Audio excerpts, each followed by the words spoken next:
امام منتخب هايتي. فرصه للمدرب الاسباني خورخي فيلدا رودريغيز لمتابعه ومعاينه تعديد باقي اللاعبات. امامنا طاقم تحكيم هذه المباراه حكم إساتا ديارا من مالي اللي غتخوض هذه المواجهه بمساعده مريم كوليبالي وكاديدا ديكو كذلك من مالي. الحكمه الرابعه هي ناديه وني من المغرب. عميدتي المنتخبين غزلان شباك عميده المنتخب الوطني المغربي ومونديزير ليريليا عميده منتخب هايتي.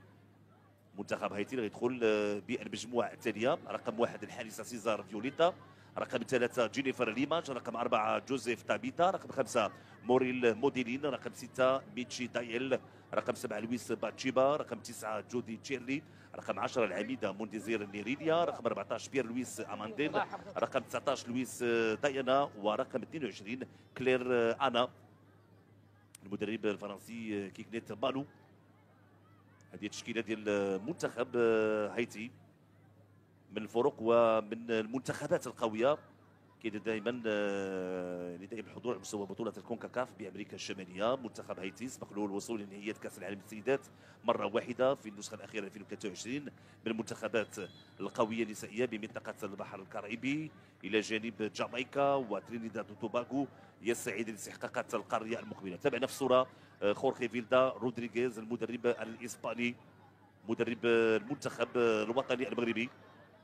كما قلت بانه فرصه اخرى ومباراه الوقوف على مدى جاهزيه اللاعبات ديال المنتخب الوطني المغربي استحقاقات القرن المقبله وعلى راسها كاس افريقيا التي يضعها المنتخب الوطني المغربي من الرهانات القويه اللي وجب ربحها ومعانقه لقبها الاول للكره المغربيه للسيدات بعد الوصول للمواجهه النهائيه في اخر نسخه التي واجهنا فيها منتخب جنوب افريقيا. اذا توالي وتعطى انطلاقه ديال هذه المواجهه. اللاعبات اللي كيغيبون هذه المواجهه رانيا بوطيبي الوقت اللي لاعبات ديال المنتخب الوطني المغربي غادي يحاولوا يقدموا نفسهم بشكل جيد خلال هذه المباراه. اذا الحكمه الماليه إساتا ديارا كانت انطلاقه ديال هذه المواجهه والكره اللي فاتت المنتخب الوطني المغربي. مشات الكره طويله. المنتخب الوطني المغربي غادي يحاول يضغط منذ البدايه على دفاع منتخب هايتي. مشات الكره في الجهه اليسرى عند اللاعبه مونديزير نيريليا مستوى الجهه اليسرى. جوزيف طابيتا حاولت رفع الكره داخل منطقه الجزاء. فرصه ومحاوله خطيره لفائده منتخب هايتي. هناك تغطيه وابعاد الكره من طرف المدافعه عزيزه الرباح. منتخب هايتي عديد من اللاعبات اللي كيلعبوا بالدوري الفرنسي سواء بفريق اولمبيك مارسيليا وكذلك فريق ليون على غرار ميتشي دايل وموريل موديلي التي تلعب باولمبيك مارسيليا كذلك بفريق لانس الفرنسي. في الوقت كنلقاو اللاعبه لويس باتشيبا رقم 7 التي تمارس بفريق اف سي فلوري 91 الفرنسي واللي كتلعب له كذلك اللاعبه المغربيه ساره كاسي. كره في الوسط للعميده غزلان الشباك. ترجع الكره لنجاة بدري على مستوى الدفاع ديال المنتخب الوطني المغربي. ياسمين مرابط مشى الكره في الجهه اليمنى. زينب الرضواني اللي كتلعب الان في الجهه اليمنى حتى انها يعني خورخي فيلدا لانه وضع اللاعبه شريف جنه لاعبه فريق جينيكا البلجيكي 18 سنه فقط لاعبه صغيره السن كتلعب على مستوى الجهه اليسرى وبالتالي ارتأى خورخي فيلدا رودريغيز انه وضع زينب الرضواني على مستوى الجهه اليمنى. جينيفر ليماج كره طويله تدخل ياسمين مرابط. شفناش من الكره الثانيه السودي لاحظوا انه تنافس قوي على مستوى وسط الميدان في بدايه هذه المواجهه. منتخب هايتي للسيدات رتبه 54 عالميا سبق له على مستوى بطوله الكونكاكاف للسيدات حتى الرتبه الرابعه 1991 واللي كان فاز بها المنتخب الامريكي 5 ديال الاهداف لا شيء امام منتخب كندا. وكان خسر منتخب هايتي في لقاء الترتيب امام منتخب ترينيداد وتوباغو. مشات الكره طويله خروج الحارسه هند حسناوي حارسه فريق الجيش الملكي تمسيدها كذلك لتعزيز صفوف المنتخب الوطني المغربي. في الصوره امامنا كيغنيت مالو اللي كان كيعتبر واحد من اصغر المدربين بالنسبه للمنتخبات الوطنيه على المستوى العالمي لانه 27 سنه. في الوقت اللي كيبقى الرقم القياسي على مستوى السيدات المدربه الاكوادوريه فانسا راوز تحتفظ باصغر مدربه لمنتخب بلادها النسوي منتخب الاكوادور عن سن 24 سنه، وكانت الانطلاقه عام 2013. امامنا خورخي فيلدا، دائما تقديم تعليمات للاعبات 3 دقائق للمرة، دائما التعادل السلبي 0 لمثل بين المنتخبين. كره على مستوى الجهه اليسرى، فاطمه تاكناوت، ترجع الكره لعزيزه الرباح، رباح لياسمين مرابط لاعبة فريق فرنسيا الاسباني. ياسمين مرابط من اللاعبات المتميزات، مشات كره في الجهه اليمنى، زينب الرضواني، سناء سودي بامكانها تقدم لتمريرات للاعبات المنتخب الوطني المغربي. هذه فرصه، لاحظوا ابتسام عجريدي، محاوله استرجاع الكره، وصلت للعميده مونديزير نيريديا مستوى الوسط، تعود من ميلشي تايل، جوزيف تابيتا، حكم المساعد رفع الرايه، وبالتالي كتمنح خطا لسناء سودي، خطا للاعبه جوزيف تابيتا. جمهور المنتخب هايتي اللي حاضر على مستوى مدرجات ملعب الابجيكو، اغلبهم من الطلبه اللي كيدرسوا بالمغرب. اجواء جميله، روح رياضيه كبيره بين الجمهور المغربي الحاضر وكذلك جماهير التي تشجع وتساند المنتخب هايتي خلال هذه المواجهه. اذا خطا لفائده المنتخب الوطني المغربي. هذه تنفذ من طرف فاطمه تاكنا وترفع الكره داخل منطقه جديده، فرصه راسيه لكن الكره مرت جانبا، لمست احد لاعبات ومدافعات منتخب هايتي. كان ارتقاء ديال سناء مسودي، تقريبا الكره لمست جوزيف طابيتا امامنا لاعبه فريق اولمبيك مارسيليا الفرنسي. نتابع من جديد فاطمه تاكنا لعبت الكره بشكل ممتاز، كان ارتقاء ديال سناء مسودي. بالفعل الكره ارتطمت باللاعبه وبالمدافعه جوزيف طابيتا. اذا اول ركنيه لفائده المنتخب الوطني المغربي، لعبت الكره دائريه داخل منطقه الجزاء الراسيه ولكن جت فوق المرمى، راسيه عزيزه الرباح. امامنا عزيزه الرباح لاعبه فريق الجيش الملكي، كذلك مدافعه قويه متميزه، تمتاز كذلك بالضربات الراسيه، وبالتالي خورخي فيلدا رودريغيز يعول كذلك ويعتمد على امكانيه استثمار الكرات الثابته، صعود ياسمين مرابط، صعود عزيزه الرباح. مشات كره في الجهه اليمنى، كلير رعانا تمارس بالدوري الامريكي للحارسه زيزار فيوليتا، كذلك تمارس بجامعه ليبسكوم بالولايات المتحده الامريكيه. ودولة قلت بانه لاعبات ديال المنتخب هايتي كيمارسوا بفرق وانديه قويه.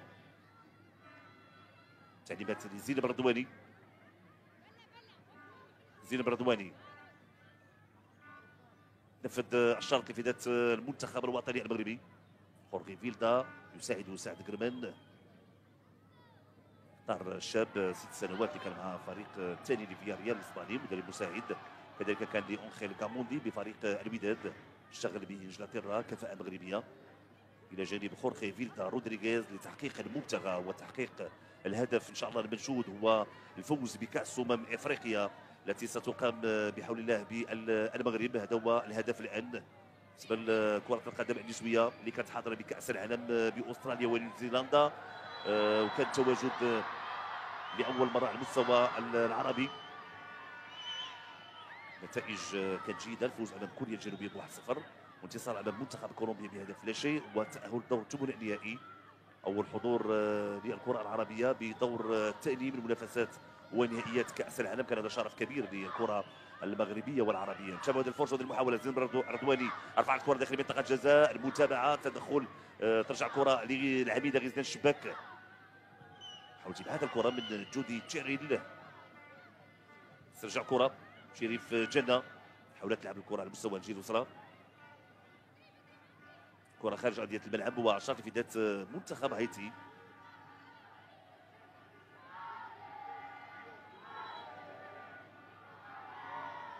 كأس افريقيا المقبلة تجرى في الفترة ما بين 5 و26 من شهر يوليو المقبل. قرعة اللي كانت وضعت المنتخب الوطني المغربي في المجموعة الأولى إلى جانب منتخب زامبيا، من المنتخبات القوية، صاحب الرتبة الثالثة في النسخة الأخيرة، كذلك منتخب الكونغو الديمقراطية ومنتخب السنغال. في الوقت المجموعة الثانية نيجيريا، عفوا منتخب نيجيريا أكثر منتخبات تتويج ديال المسابقه الافريقيه 11 لقب. المنتخب العربي المنتخب التونسي كذلك في هذه المجموعه الى جانب منتخب الجزائر وبوتسوانا. في الوقت المجموعه الثالثه كذلك مجموعه قويه جنوب افريقيا حامل اللقب، وكذلك غانا اللي غابت عن نسخه المغرب، كذلك مالي غابت عن النسخه الاخيره، وتنزانيا. هذه فرصه محاوله فاطمه تاكناوت رفعت الكره داخل منطقه الجزاء. هذه المحاوله مسودي امكانيه التمرير ولكن حاولت توصل الكره لسكينه غزراوي. تدخل الدفاع ديال المنتخب هايتي. مشات الكره في الجهه اليسرى، بيير لويس دايانا طويله من جوزيف طابيتا، تمكنتش من الكره لويس باتشيبا، اقرب لعزيز الرباح ياسمين مرابط. 27 لاعبه اللي تم استدعائها للمعسكر التدريبي والتجمع الاعدادي للمنتخب الوطني المغربي. مشات الكره في الجهه اليمنى، هذه فرصه ومحاوله. سكينه اوزراوي تحتفظ بالكره، اوزراوي كتمرر ولكن ما وصلتش الكره لفاطمه تاكناوت. كره من جديد لفائده المنتخب الوطني المغربي. سكينه اوزراوي كتلعب الكره مباشره، فرصه والكره تثبت بالعارضه. فرصه ومحاوله لفائده المنتخب الوطني المغربي.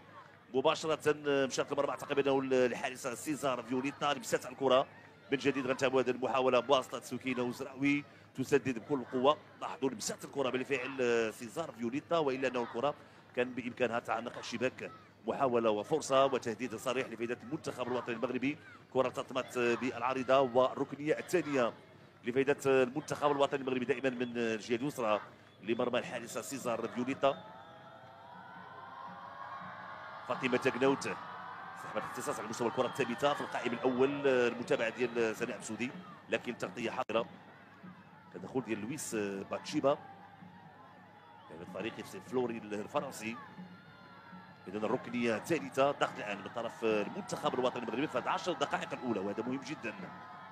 فاطمه تاكناوت كترفع الكره هذه المره في للبحث عن القائم الثاني، وعزيزه الرباح كتلعب الكره بالكعب. تدخل دائما محاوله المتابعه من نجاة بدري، حذري من المرتدات السريعه. زينب الرضواني على مستوى التغطيه. زينب الرضواني كتبعث الكره خارج ارضيه الملعب مباشره في ذات منتخب هايتي. فرق بين التجمع الاعدادي ديال المنتخب الوطني المغربي السيدات اللي ينطلق بمركب محمد السادس لكره القدم 17 من الشهر الجاري، ويختتم اليوم بهذا اللقاء وهذه المباراه الوديه الدوليه. كما قلت هي الثانيه المنتخب الوطني المغربي بعد اللقاء اللي جراه يوم الجمعه الماضي، وكان لقاء مفيد امام منتخب قوي ومنتخب غانا. انتصار ديال لابوات الاطلس بهدف لا شيء، هدف سكينه اوزراوي اللي جاء في الانفاس الاخيره من المباراه.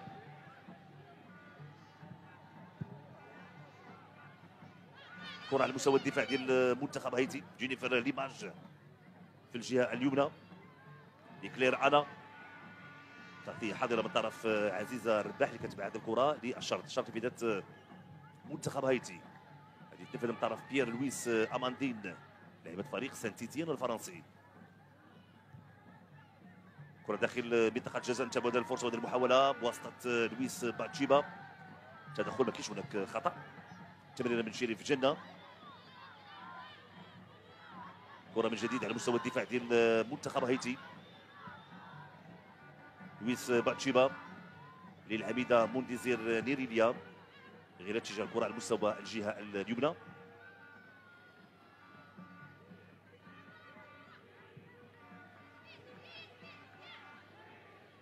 كره طويله جينيفر ليماج، تغطيه من ياسمين مرابط وخروج الحارس هند حسناوي. لاحظوا المتابعه ديال اللاعبه ميلشي تايل لاعبه فريق ليون الفرنسي. ميلشي تايل، ياسمين مرابط اللي قامت بها التغطيه. خروج الحارسه هند حسناوي في الوقت اللي الكره طويله خارج ارضيه الملعب. كانت المتابعه ديال سناء مسودي. مباريات اكيد الوديه مهمه جدا للمدرب الاسباني خورخي فيلدا رودريغيز. اهم هو انه التجانس يكون تجانس كبير. هذا النهج التكتيكي وكذلك محاوله الوقوف على جاهزيه كل اللاعبات. هذه فرصه ومحاوله لفائده المنتخب الوطني المغربي. سكينه وزراوي ممتازه لزينب الرضواني، رفعت الكره داخل منطقه الجزاء، الكره بالراس تعود دائما لفائده المنتخب الوطني المغربي. كانت محاوله من طرف شريف جنه، حاولت تمرر، ترجع الكره من جديد لفائده منتخب هايتي.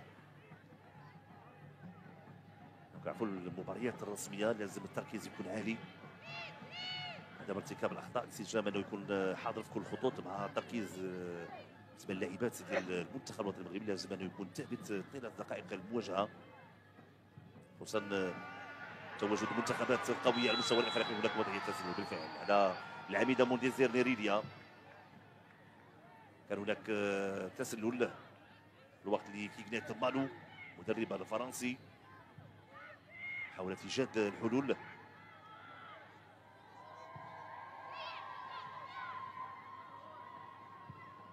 كره في الجهه اليسرى لفائده المنتخب الوطني المغربي. شريف الجنه عند فاطمه تاكناوت، كره خارج ارضيه الملعب وشاط لفائده منتخب هايتي.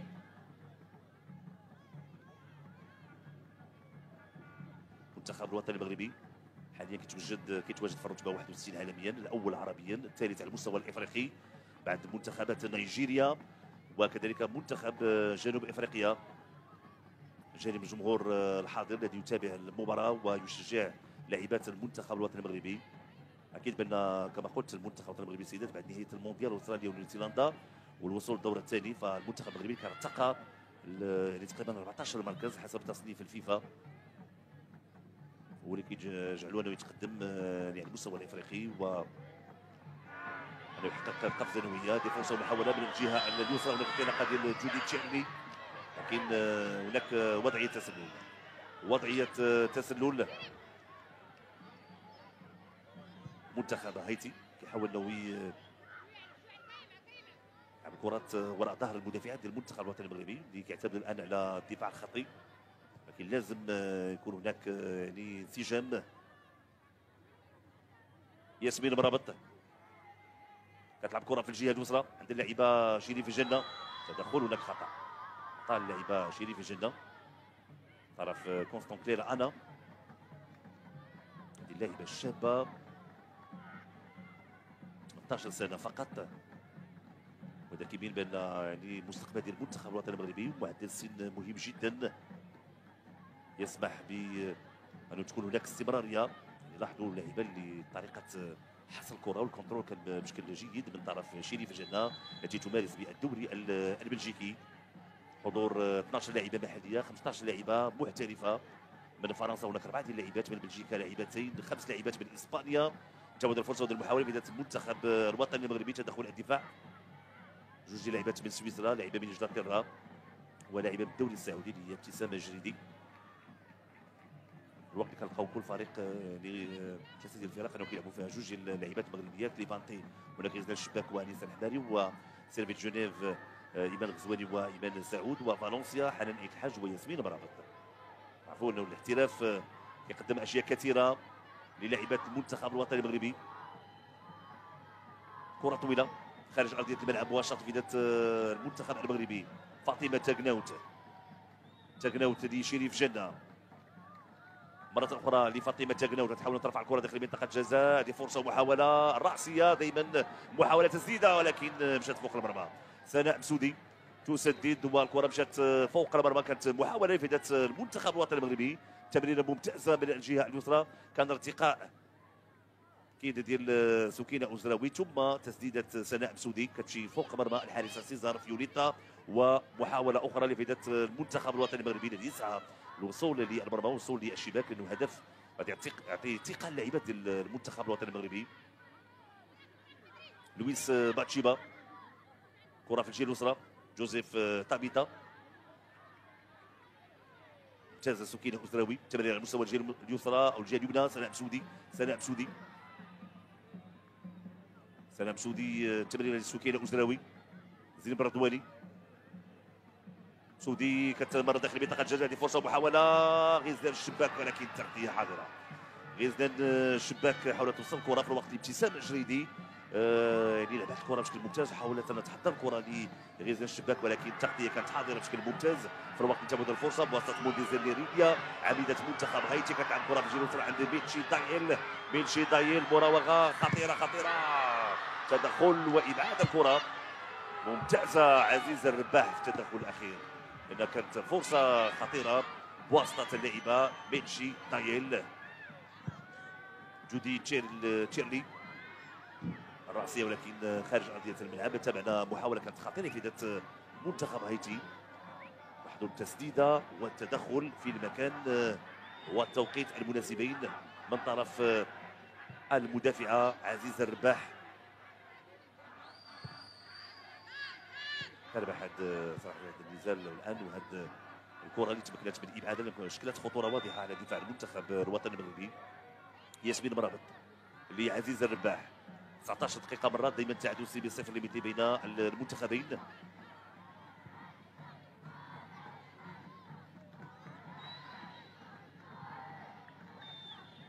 عمل كبير لتقام على مستوى كرة القدم النسوية بالمغرب. أوراش المفتوحة جميع الملكية المغربية لكرة القدم من أجل بناء جيل يعني قادر على التواجد بأكبر الاستحقاقات القارية ولما لا بلوغ أدوار متقدمة. هذا هو اللي خلانا تم يعني نصب الاهتمام على اكيد الانديه الوطنيه وعلى المنتخبات في الفئات العمريه ضمن الناشئات وكذلك الشابات. هذه محاوله وفرصه لفئات المنتخب الهايتي بواسطه بيلشي دايل. بيلشي كتبحث على امكانيه الدخول، تعطي الكره خرجت. بالفعل الحكم المساعده رفع الرايه وبالتالي الكره تجاوزت خط المرمى، ضربه مرمى لفائده المنتخب الوطني المغربي، ولكن كتبقى اللاعبه بيلشي دايل امامنا لاعبه فريق ليون الفرنسي. تشكل الان خطوره على دفاع المنتخب الوطني المغربي. خورخي فيلدا رودريغيز دائما كيطلب من اللاعبات بان يكون يعني هناك تحرك وهناك تغطيه. نتابع هذه المحاوله ميلشي طايل اللي حاولت انه تمرر، كان تواجد لاعبه جودي تشيرلي. ياسمين مرابط، زينب رضواني. رضواني مره اخرى لياسمين مرابط، الى جانبها حنان ايت الحاج. ايت الحاج كتلعب كره طويله، هناك انطلاقه ديال فاطمه تاكناوت ولكن الكره بعيده خارج ارضيه الملعب. شرط في ذات منتخب هايتي مستوى بطوله الكونكاكاف اخر نسخه فاز بها المنتخب الامريكي على منتخب كندا، في الوقت اللي جاء منتخب جامايكا ثالثا اللي فاز على منتخب كوستاريكا على مستوى الترتيب. المنتخب الامريكي 9 ديال الالقاب متبوع بكندا لقبين. كوستاريكا سبق لعب النهائي مره واحده، البرازيل كذلك لعب النهائي مره واحده وكان خسر امام المنتخب الامريكي. نيوزيلندا مرتين حتى الرتبه الثالثه. جامايكا كذلك مرتين الرتبه الثالثه. ترينيداد وتوباغو الرتبه الثالثه مره واحده. منتخب الصين مره واحده. هايتي الرتبه الرابعه. غواتيمالا كذلك الرتبه الرابعه، وبنما الرتبه الرابعه. فاطمه تاكناوت تبادل ابتسام جريدي، تمكنت انه توصل للكره، كان تدخل سلامات للاعب ابتسام الجريدي. كان هناك اصطدام، نتمنى ما يكونش اصطدام قوي. كنعرفوا القيمه ديال ابتسام الجريدي لاعبه فريق الاهلي السعودي. الحكم الان كتوقف اللاعب وكتستدعي طاقم الطبي انه يدخل حتى يعطي الاسعافات الاوليه لابتسام جريدي التي سجلت اول هدف في تاريخ حضور كره القدم النسويه والعربيه بكاس العالم للسيدات. ابتسام جريدي كانت سجلت في الدقيقه السادسه، كل كيتذكر الهدف في شباك كوريا الجنوبيه، كانت ضربه راسيه رائعه. بالتالي هدف سيبقى يعني للتاريخ. ابتسام جريدي اللي اكيد من مواليد مدينه الدار البيضاء، كانت حمله الوان ياسين سيدي مومن 2012 التحقت بفريق الجيش الملكي، توجت معه بالعديد من الالقاب على المستوى المحلي وعلى مستوى منافسات اكيد الدولي ومنافسات كاس العرش. كانت افضل لاعبه في الدوري 2016 وكذلك هدافه في 3 مناسبات. بالتالي ابتسام الجريدي اليوم رفقه فريق الاهلي السعودي. غزلان الشباك، شباك كترجع الكره لعزيز الرباح. ياسمين مرابط، كيحاول المنتخب الوطني المغربي انه لبناء الهجوم ينطلق من الدفاع. مشات كره لشريف جنه تعيدها لحنان ايت الحاج. ياسمين مرابط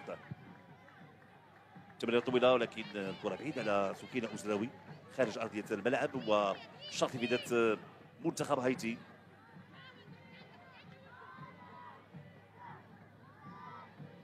جانب الجمهور الحاضر الذي يشجع ويساند المنتخب الوطني المغربي.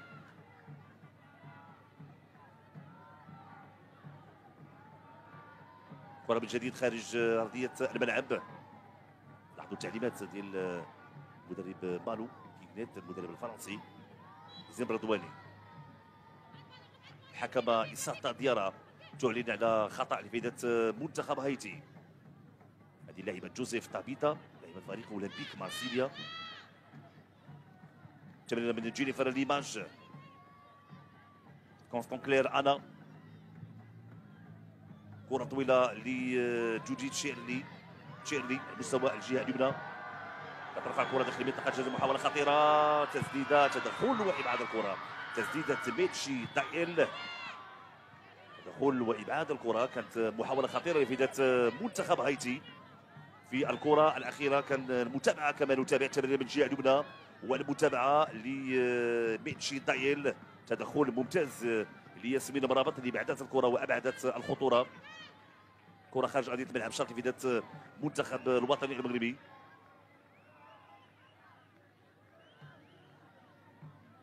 شرط غادي يتنفذ من طرف لاعبه زين بردواني. كتطلب من اللاعبات انهم يطلبوا الكره.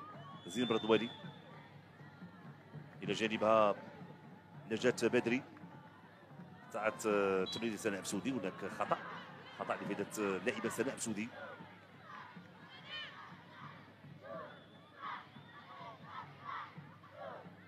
منتخب الوطني المغربي نسبي لأقل 20 سنه يشارك بكاس باينيك لاديس التي تحتضن تركيا بالضبط بانطاليا. المباراه الاولى تعادل من خلال امام منتخب تركيا بهدف لمثله.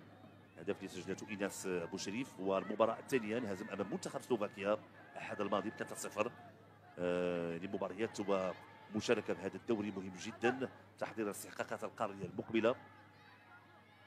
منتخب اقل من 20 سنه واجه منتخب كوت ديفوار وفاز عليه بكوت ديفوار بعد الاهداف مقابل 3. كان تالق لاعبات اصاله غرو وغيتا فوزي ودينا حيزون وهاجر بالخير. منتخب اقل من 20 سنه اللي كان حاضر بنهائيات كاس العالم بكولومبيا. واعتقد انه سيكون هو نداء بالنسبه للمنتخب الاول وبامكان تطعيم المنتخب الاول بعديد من اللاعبات من هذا المنتخب المتالق. كذلك فاطمه تاغناوت.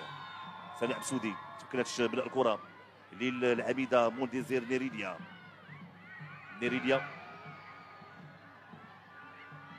لعبه مينشي دايل.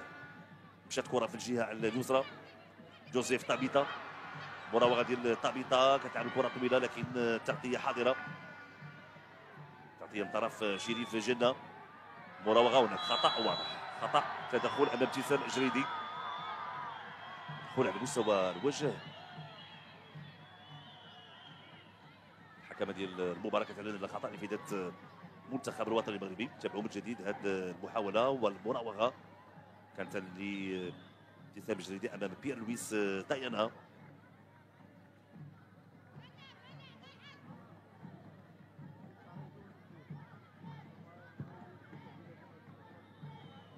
كره طويله خارج ارضيه الملعب وشرط فائده المنتخب الوطني المغربي. غادي يتنفذ الشرط من طرف شريف جنه. نفذ الشرط سناء بسودي. تدخل وابعاد الكره من طرف جودي تشيرلي. استرجع من طرف نجاة بدري. اختار انه ترجع الكره للخلف. لاحظوا انه هناك ضغط من اللاعبات كذلك ديال المنتخب هايتي. انتشار جيد. غيزدان الشباك. تمرير من زينب رضواني. سكينه أزراوي مرة أخرى لزينب الرضواني. بلادنا اللي غادي تحتضن كذلك نهائيات كأس أفريقيا للسيدات داخل القاعة. النسخة الأولى غتكون في الفترة ما بين 22 و 30 من شهر أبريل المقبل. التوفيق للمنتخب الوطني المغربي، الاطار الوطني هذه الصيح الذي يقود هذا المنتخب. المجموعه الاولى سيكون فيها المنتخب المغربي الى جانب الكاميرون وناميبيا. في الوقت هناك بطاقه، اول انذار لزين عدواني. التدخل اللي كان امام لاعبه مونديزير ليريليا. اول بطاقه، اول انذار خلال هذا المباراه. ما اعتقدش بانه كان على كان ارتقاء ديال زين الردواني. اذا الخطا وبطاقه. المباراه متوقفه، كتعطى الاسعافات الاوليه الان لمونديزير ليريليا عميده منتخب هايتي، في الوقت اللي امامنا كيغليت بالو المدرب الفرنسي تقديم تعليمات للاعبه جينيفر ليماج لاعبه فريق لانس الفرنسي. صوره هند حسناوي حارس مرمى المنتخب الوطني المغربي. تواجد هند حسناوي. الاحتياط هناك الحارسه فاطمه الزهراء الجبراوي، بالاضافه للحارسه زينب العرعاري حارسه فريق النهضه البركانيه. احتفاظ بخديجه رميشي حارسه مرمى فريق الجيش الملكي، واللي عندها خبره وعندها تجربه. هي فرصه لمتابعه الان الحارسه هند حسناوي بعد ما تابعنا فاطمه الزهراء الجبراوي. هذه فرصه محاوله، دائما محاوله خطيره، تدخل ياسمين مرابط دائما لفائده منتخب هايتي. تغطيه حاضره، هناك خطا بالفعل، هناك خطا على اللاعب والمدافع عزيزه الرباح. نصف ساعه مرات بسرعه، غادي ندخلوا الان 15 دقيقه الاخيره وربع ساعه الاخيره من الشوط الاول. مباراه المنتخب الوطني المغربي للسيدات امام منتخب هايتي كتجرى هنا بملعب الابجيكو بمدينه الدار البيضاء. ملعب جميل واللي كيخضع العديد من الاصلاحات الان حتى يكون جاهز لاحتضان استحقاقات قاريه.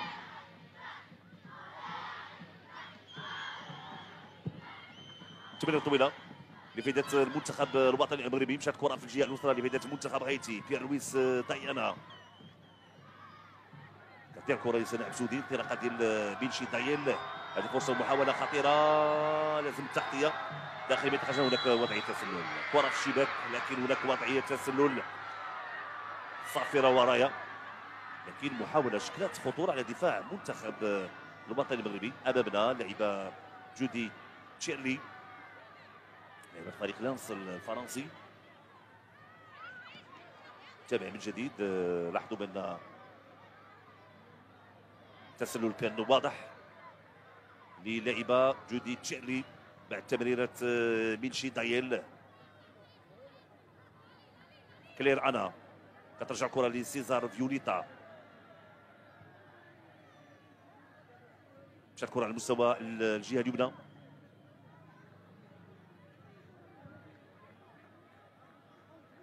لجينيفر ليماج. جينيفر كتلعب كره في الوسط، تعود من مينشي دايل لكونستون كلير انا. كلير انا بيير لويس دايانا في الجهه اليسرى للعميده مونديزير ليريليا. كتشمل الكره سكينه اوزراوي والكره خارج ارضيه الملعب. لاحظوا بان خورخي فيلدا رودريغيز طبعا اللاعبات بان يكون هناك ودور يلعبوا الكره في الارض. لكن يظهر بان منتخب هايتي منتخب صراحه محترم، لكن كيبقى دائما منتخبات بهذا الشكل مهم جدا يلعبوا مع مدارس مختلفه، انه اللاعبات يحتكوا مع عديد من المدارس. مشات كره في الجهه اليمنى، هذه فرصه ومحاوله بواسطه جودي تشيرلي. تشيرلي رفعت كره داخل منطقه الجزاء، محاوله خطيره، تدخل يبعد كره بطرف نجاة بدري. سناء بسودي البحث عن المرتد الهجومي، كان تدخل امام غزال الشباك، الحكم كطلب مواصله اللقاء. تعود لزينب الردواني. الردواني للحارسه هند حسناوي. حنان او عزيزه الرباح. الرباح مره اخرى. شريف جنه. تمريره لابتسام اجريدي ابتسام جديدة كتحاول تخرج من الرقابه اللي مضروب عليها. هذه فرصه محاوله تمرير ممتاز على المستوى الجيد من الانطلاقه ديال سكينه أزراوي. تغطيه حاضره والحكم المساعد رفع الرايه. تدخل كان امام العميده مونتيزير نيريديا. خطا لفائده منتخب هايتي.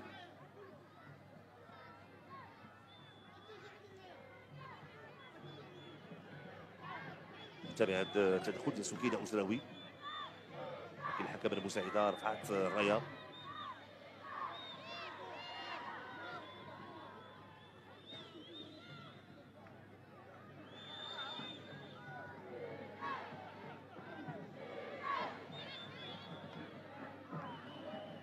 جينيفر ليماج كتلعب كره في الجهه اليسرى. جوزيف طابيتا.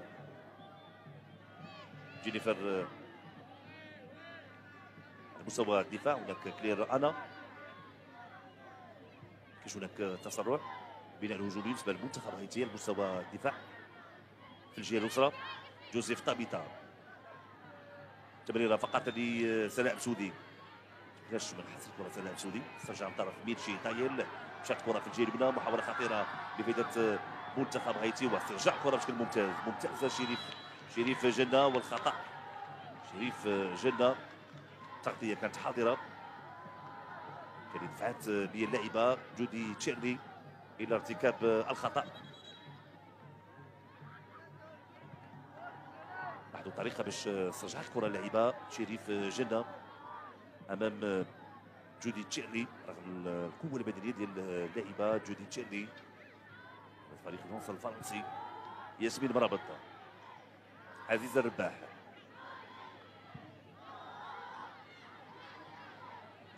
ياسمين مرابط.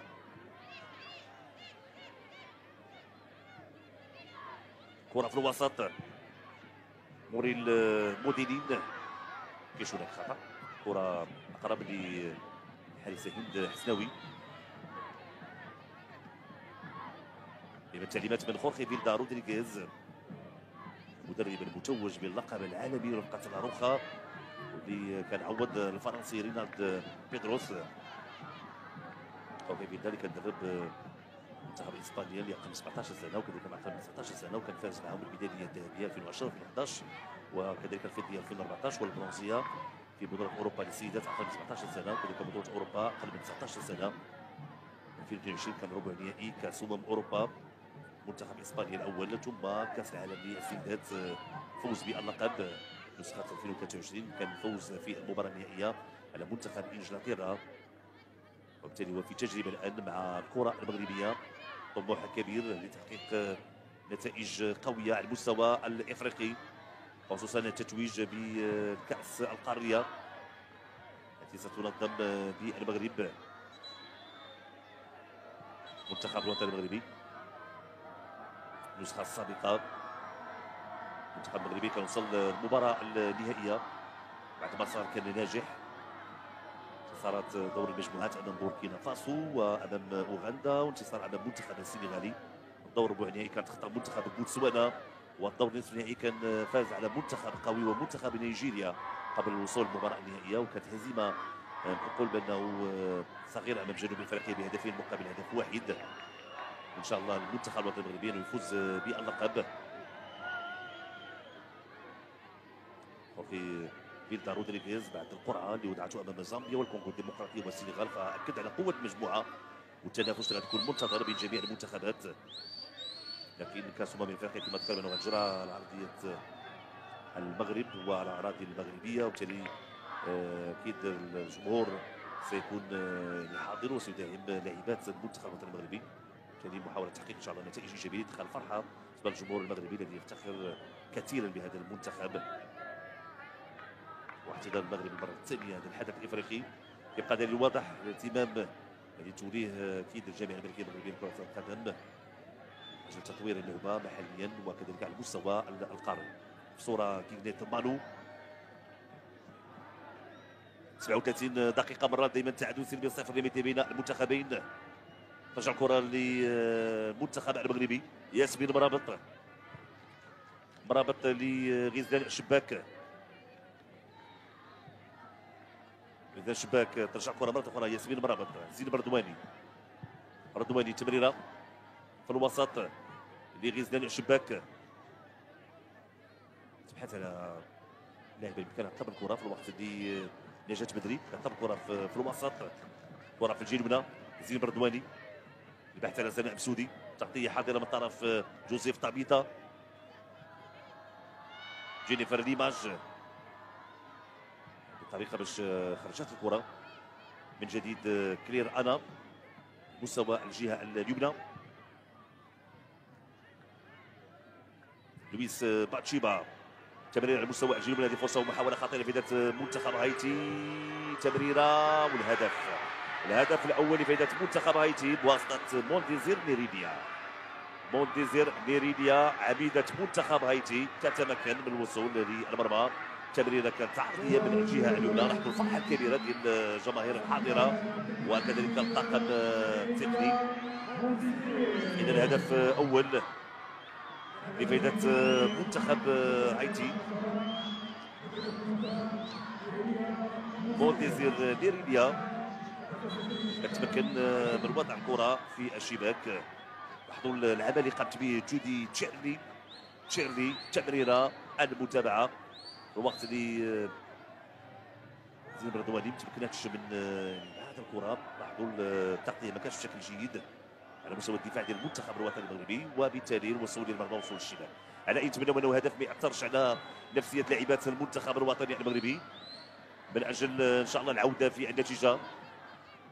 ما قلت بانه كتبقى مباراه مهمه، مباراه وديه دوليه، لازم اكيد تصحيح عديد الامور حتى نكونوا ان شاء الله واجدين 100% في منافسات وفي نهائيات كاس افريقيا المقبله. فاطمه تاكناوت لغزلان الشباك لفاطمه تاكناوت على مستوى الجهه اليسرى. مازال ما تابعناش تحركات ديال فاطمه تاكناوت، بامكانها تقدم حلول، مشات الكره في الجهه اليسرى، شريف الجنه تدخل، اعتقد انه كان هناك خطا الوقت اللي الحكمه ماريا ساتا ديالا كتمنح خطا لفائده منتخب هايتي.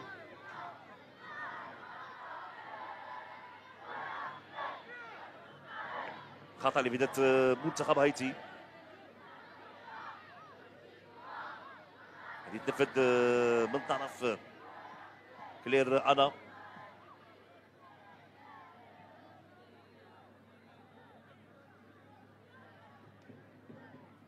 سنتابع هذا الخطا. كره طويله الراس من طرف بنشي دايل، تغطيه حاضره من طرف عزيزه الرباح. عزيزه الرباح نلعب الخمس دقائق الاخيره. ياسمين مرابط لازم نرفعوا من الايقاع ديال يعني هذه الدقائق الاخيره. مرابط لعزيزه الرباح، كره طويله فاطمه تاكناوت كتضيع من الكره، مشات في الوسط بنشي دايل من جديد. فاطمه تاكناوت ترجع الكره من ابتسام الجريدي، كره طويله، هذه فرصه محاوله بواسطه لاعبه سكينه وزراوي، كره خارج ارضيه الملعب وشرط في ذات المنتخب الوطني المغربي. هذه تنفذ من طرف زينب اردواني،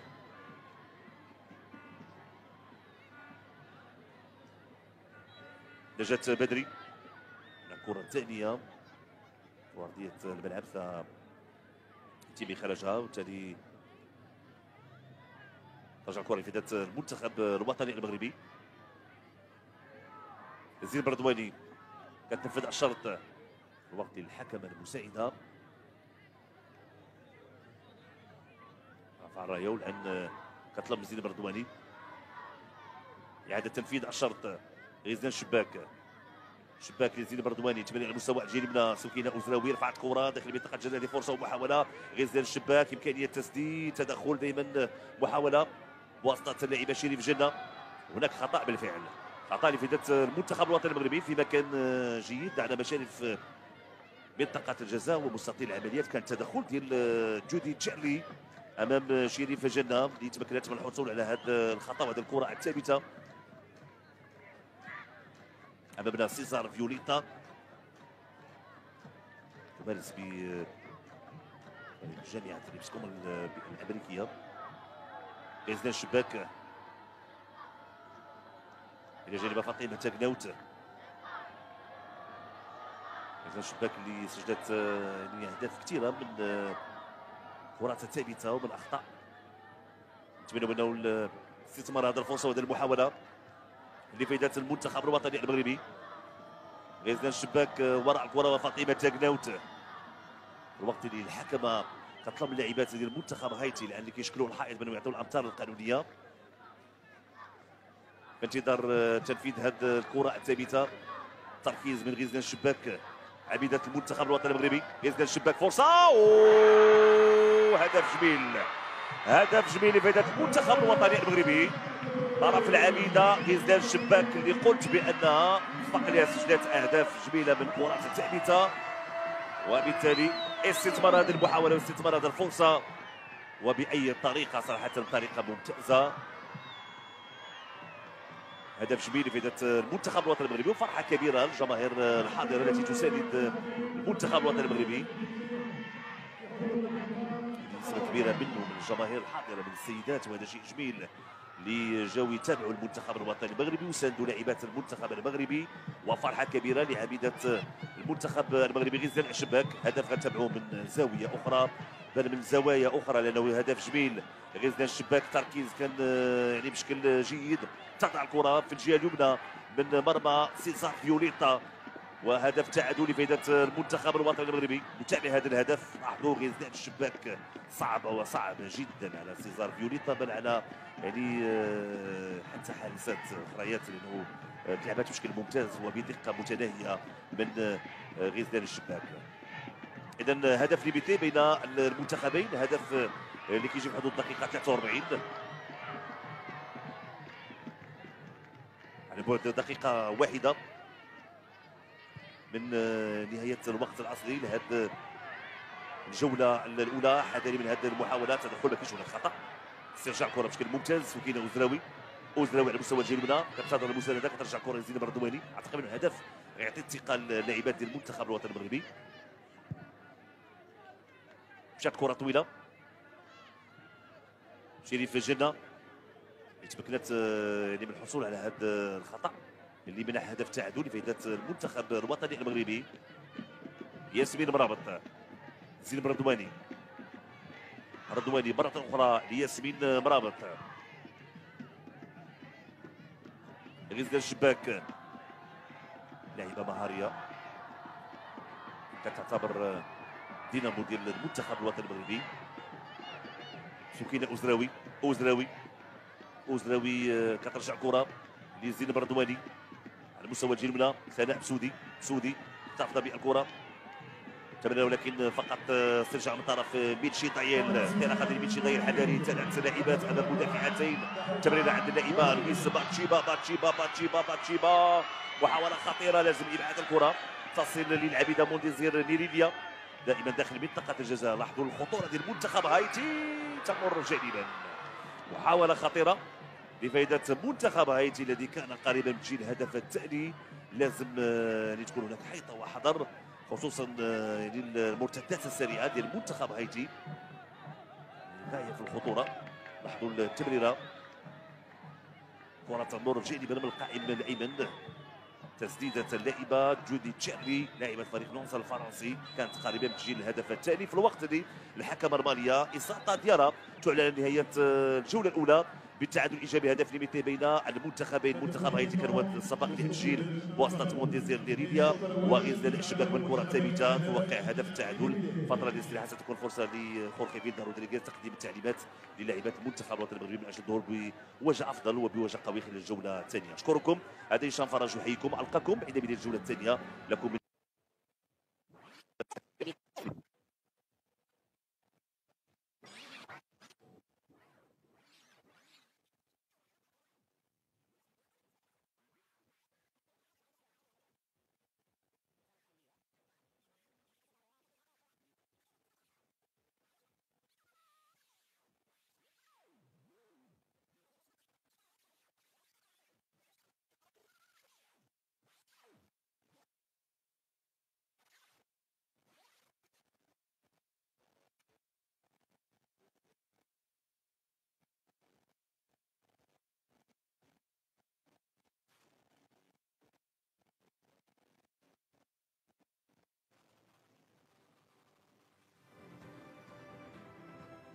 Merci de se mettre debout pour l'hymne national de Haïti. أيها الأفاضل.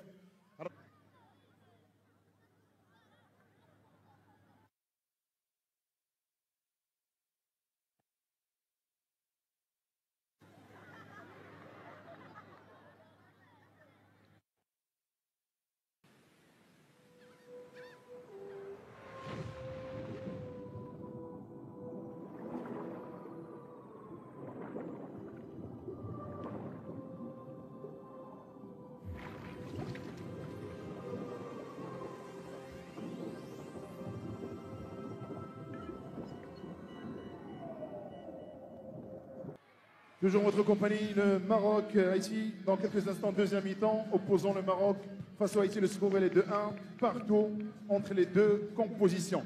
إذا بدأ لحظات بداية الشوط الثاني بين المنتخب الوطني المغربي والمنتخب الهيتي. النتيجة تشير إلى التعادل بين المنتخبين في انتظار 45 دقيقة تحدد مسار المقابلة. خروج زين بردواني ودخول لاعبة حنان أيت الحاج. هذا هو التغيير الآن في بداية هذه الجولة الثانية في صفوف المنتخب الوطني المغربي. في الوقت الآن العودة ديال لاعبات منتخب هايتي. الجولة الثانية أعتقد أنه الإيقاع سيكون إيقاع سريع لهذه المباراة وهذا الشوط الثاني. تابعنا في الصورة سكينة أوجراوي وخورخي فيلدا رودريغيز. التفكير في هذه 45 دقيقة الثانية محاولة خروج بنتيجة إيجابية. خورخي فيلدا قبل هذه المباراة جرى يعني نتائج إيجابية 21 انتصار، تعادل واحد وهزيمة واحدة. هذو هما نتائج المدرب الإسباني خورخي فيلدا رودريغيز مع المنتخب الوطني المغربي للسيدات. إذا انتظرت انطلاقة هذه الجولة الثانية من طرف الحكمة ساطا ديارا الحكمة ألمانيا والكرة في ذات منتخب هايتي اللي كيظهر بأنه ما كاينش هناك تغييرات وكيكنيت مالو الاحتفاظ بنفس التركيبة وبنفس المجموعة. جينيفر ليماج كترجع الكرة لكونستون كلير أنا من جديد. لويس باتشيبا في الوسط، بيير لويس دايانا، بيلشي دايل كتلعب الكرة طويلة من جديد. المنتخب الوطني المغربي اعتماد على الدفاع الخطي ولكن حذاري من انسلالات ديال لاعبات ومهاجمات منتخب هايتي. تمريره من نجاة بدري، اول لمسه لحنان ايت الحاج على مستوى الجهه اليمنى. سناء بزودي، هذه فرصه محاوله بدايه المنتخب الوطني المغربي. تمريره ولكن الكره اقرب لويس اماندين كتبعد الكره. تدخل عزيز الرباح، كره خارج ارضيه الملعب. شرط في بدايه منتخب هايتي. كيغليت مالو المدرب الفرنسي مدرب شاب يقود منتخب وطني. مشات كره في الجهه اليمنى، هذه فرصه ومحاوله دائما بواسطه جودي تشيرلي تمريره داخل منطقه الجزاء لكن التغطيه حاضره من طرف ياسمين مرابط. فاطمه تاغناوت ممتازه، فاطمه تاغناوت انطلاقه على مستوى الجهه اليسرى، مراوغه ثانيه لكن التغطيه كانت حاضره من طرف بيير لويس اماندين في الوسط لفائده منتخب هايتي. كره من جديد لميلشي دايل، بيير لويس دايانا، كره في الجهه اليسرى جوزيف طابيتا. تدخل الحكمه كتعلن على خطا لفائده منتخب هايتي. جوزيف طابيتا لاعب فريق اولمبيك مارسيليا الفرنسي. كره في الجهه اليمنى بيير لويس اماندين، انطلاقه ديال اماندين، تمريره لكن ياسمين مرابط حاولت عزة الرباح انها تحصل الكره ولكن كره خارج ارضيه الملعب. تعود لمونديزير نيريليا عميدة منتخب هايتي. تدخل من جديد وشرط، هذه تنفذ الشرط من بيير لويس اماندين. تدخل عز الرباح، ياسمين مرابط حاولت اخراج الكره من مناطق المنتخب الوطني المغربي.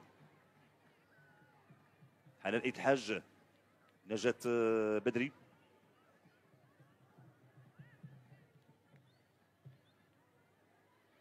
تعود لفائده منتخب هايتي.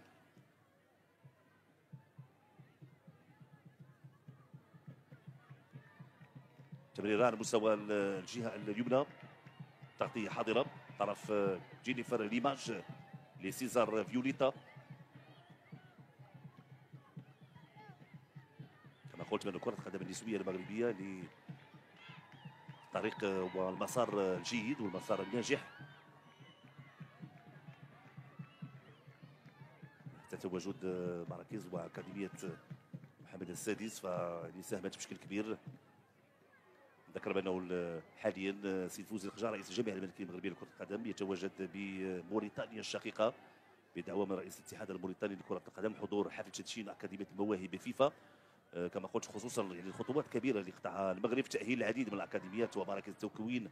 كتبقى اكاديميه محمد السادس لكره القدم الرائده افريقيا عربيا وعالميا بفضل النظرة الثاقبة لصاحب الجلالة الملك محمد السادس نصره الله وأيده في الرفع من مستوى كرة القدم المغربية ولإعادة تشكيل الرياضة المغربية واكتشاف المواهب الكروية ذكورا وإناثا ومساعدتهم على الوصول إلى أعلى المستويات والرفع من مستوى ونتائج خصوصا المنتخبات الوطنية. وهذا هو اللي كنتابعوا الآن من خلال المنتخبات الوطنية السنية.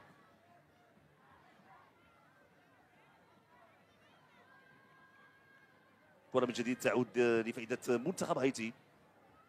جينيفر ليماج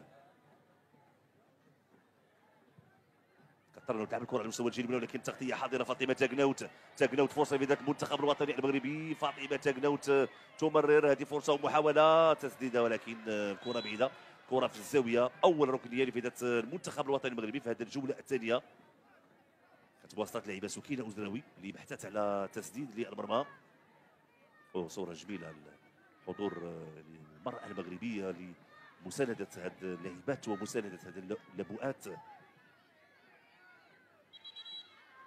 سكينة وزراوي المحاولة الأخيرة إذا ركنية لفائدة المنتخب الوطني المغربي. الجولة الأولى كان هناك 3 ركنيات للمنتخب المغربي وقت المنتخب هايتي لم يتحصل على أي ركنية. محاولة استثمار هذه الكرة الثابتة لعبت كرة دائرية رأسية ديال سناء مسودي دائما محاولة داخل منطقة الجزاء. الحكمة كتعلن لها خطأ لفائدة منتخب هايتي. حاول استثمار هذه الفرصه وهذه المحاوله. امامنا ابتسام جريدي. ننتظر الخطوره ديال ابتسام جريدي. تحركات نجاة بدري ثناء مسودي فاطمه تاغناوت لاعبات اللي بامكانهم يعطيو الاضافه على مستوى الهجوم ديال المنتخب الوطني المغربي في الوقت اللي كنتابعوا التدخل اللي كان امام ميتشي دايل. نفذ خطا جينيفر في الجهه اليسرى. تمريره من جوزيف طابيتا. كره خارج ارضيه الملعب وشاط فائده المنتخب الوطني المغربي. غادي تنفذ من طرف لاعبه حنان ايت الحاج. كيبان هناك اصابه على لاعبه مونديزير نيريديا ابرز لاعبه في صفوف منتخب هايتي وعميده منتخب هايتي. مسجلت الهدف الوحيد الان بالنسبه لمنتخب هايتي. هناك خطا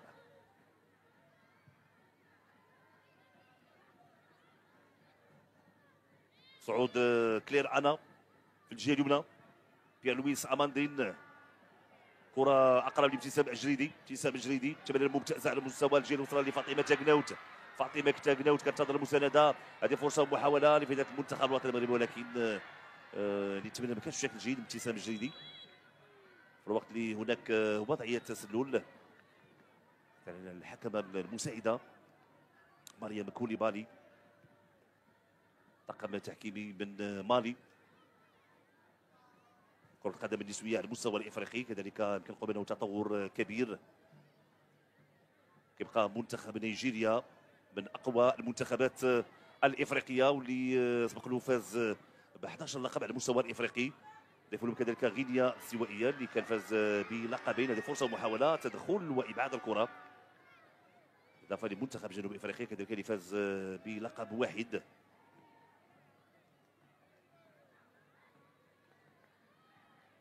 اول لقب على المستوى الافريقي كان فاز به منتخب نيجيريا نسخه 91 كان امام منتخب الكاميرون. كره في جهه اليسرى شريف جنه. شريف للعميده غزلان شباك. غزلان شباك تمريره البحث عن فاطمه تاكناوت، ترجع كره مره اخرى لغزلان الشباك وشرط في ذات المنتخب الوطني المغربي. متالقه غزلان الشباك، واعتقد انه حتى للاحتراف والانتقال للدوري الاسباني ضاف شيء الكثير كذلك لغزلان الشباك رفقه فريق ليفانتي الاسباني بعدما يعني حققت العديد من الالقاب مع فريق الجيش الملكي. الجيش الملكي كيبقى من الفرق القويه ومن الفرق المتالقه ومن الفرق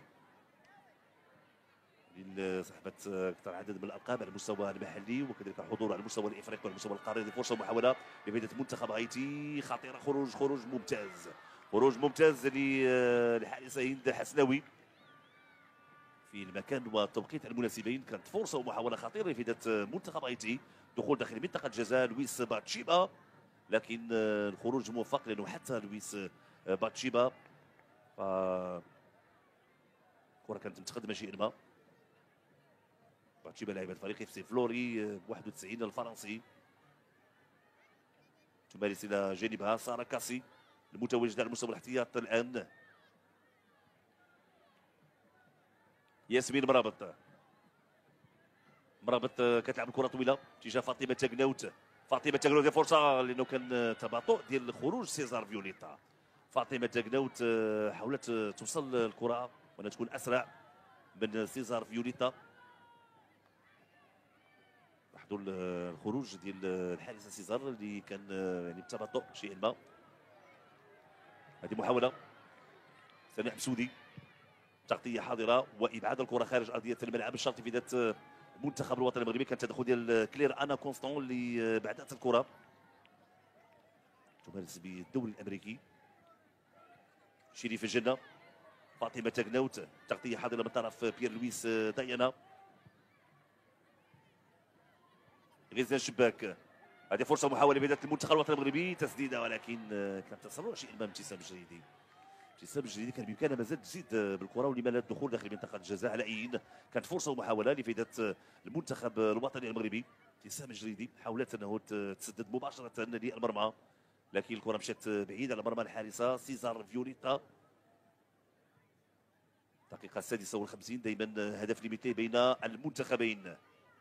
جينيفر ليماج لكلير انا، كره في الوسط بيير لويس دايانا دائما لفائده منتخب هايتي ولكن تمريره خاطئه.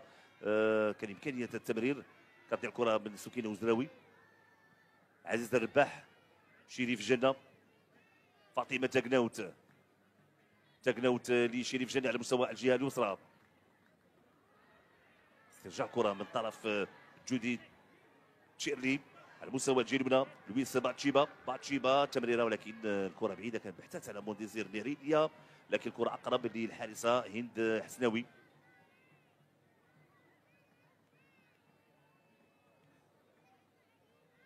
تابع هذه الفرصه وهذه المحاوله، خروج الحارسه هند حسناوي.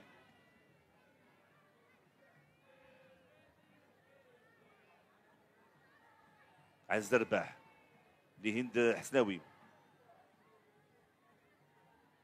ترجع الكره للويس باتشيبا، تمريره خاطئه جديد تشيرلي. استرجاع من طرف لاعبات المنتخب الوطني المغربي. نجاة بدري، حنان إتحاج، مستوى الجهه اليمنى سكينه أزراوي، ياسمين مرابط.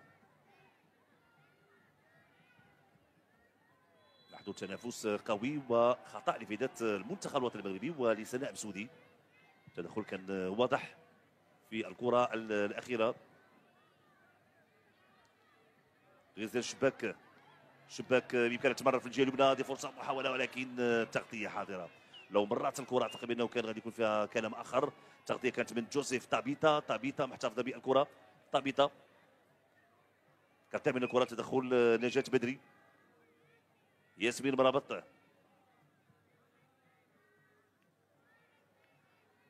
من جديد تعود للاعبات منتخب هايتي في الوقت اللي تغيير قادم في صفوف المنتخب الوطني المغربي. ايمان غزواني لاعبة فريق سيرفيت جنيف السويسري في الوقت اللي فرصه ومحاوله من الجهه اليمنى، محاوله خطيره بواسطه بيير لويس اماندين، فرصه خطيره مرة جانبا، محاوله خطيره وان كان للحكم المساعد رافع الرايه، لكن محاولات بهذا الشكل والتمريرات خصوصا من اللاعبه كانت لوحدها امام المرمى، حسن الحظ بان كان هناك وضعيه تسلل. نتابع من جديد هذه الفرصه وهذه المحاوله. لاعبه بيير لويس اماندين لم تكن متسلله، العميده مونديزير نيريديا هي من كانت في وضعيه تسلل.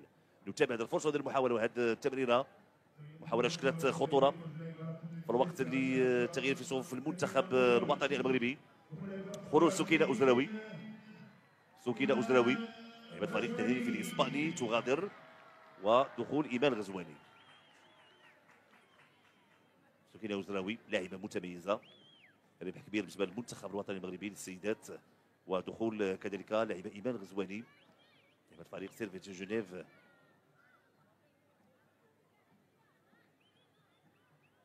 شريف جنة على مستوى الدفاع ديال المنتخب الوطني المغربي. ياسمين مرابط، عزيزة رباح لاعبة فريق الجيش الملكي. الجيش الملكي اللي فاز بدوري ابطال افريقيا للسيدات، خصوصا النسخة الثانية اللي كان مسار ناجح ومسار متميز. فوز في اللقاء النهائي امام فريق ماموليدي سانتاونز الجنوب افريقي ب4 اهداف لا شيء. حضور الجيش الملكي على المستوى الافريقي فاكيد خصوصا تواجد لاعبات بالمنتخب الوطني المغربي فهو يفيد كثيرا. نجاة بدري، كرة طويلة على المستوى الجيل من هذه فرصة ومحاولة. هناك انطلاقة ديال حنان عيد الحاج، تواجد ايمان الغزواني، سناء مسودي يرفع الكره داخل منطقه الجزاء. هذه فرصه ومحاوله البحث على اللاعبه ابتسام الجريدي، كان ارتقاء ديال ابتسام الجريدي ولكن ما وصلتش الكره. اصبح مرتد هجومي الان، هجوم مضاد لفائده منتخب هايتي. تدخل ممتاز ديال عزه رباح تعود لفائده المنتخب الوطني المغربي. سناء مسودي تدخل من طرف ميلشي دايل، الحكم كتقول ما كاينش هناك خطا. العوده ديال نجاة بدري وهناك خطا لفائده المنتخب الوطني المغربي. وتدخل قوي، هناك دماء على مستوى الوجه ديال نجاة بدري. التدخل الاخير كان تدخل قوي على مستوى الوجه. يعني اللاعبات ديال المنتخب هايتي صراحه بنيه جسمانيه قويه.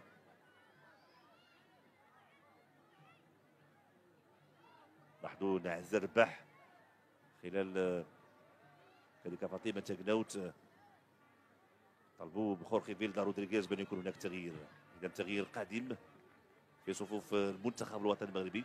لكن سلامات للاعبه نجاة بدري اللي كتساعد للدخول هي ساره كاسي لاعبه فريق فلوري 91 الفرنسي، اللي قلت بانها تجاور اللاعبه رقم 7 لويس باتشيبا لاعبات منتخب هايتي. في الوقت اللي امامنا لاعبات احتياطيه ديال المنتخب هايتي كيقوموا الان بعمليه ديال الاحماء.